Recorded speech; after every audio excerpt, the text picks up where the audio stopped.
ده وضع طبيعي جدا، وضع طبيعي جدا. ده اقل من الطبيعي. احنا خدنا اكتر من حقنا في البطولة، خدنا اكتر من وضعنا في البطولة.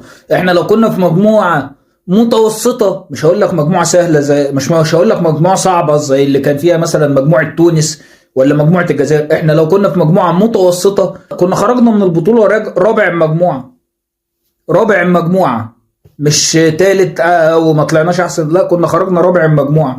احنا حظنا الحلو ان احنا ربنا وقعنا في مجموعة يعني بين العيان والميت، لا مؤاخذة يعني في اللفظ. انما احنا وضعنا اقل من العيان والميت.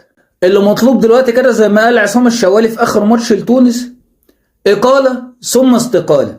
اقالة لروي فيتوريا من اتحاد الكرة المحترم، ثم بعد كده هم بسلامتهم كلهم يستقيلوا كده بربطة المعلم. فشل ما بعده فشل على جميع الاصعدة، مش المنتخب بس. وعموما ممكن نبقى نتكلم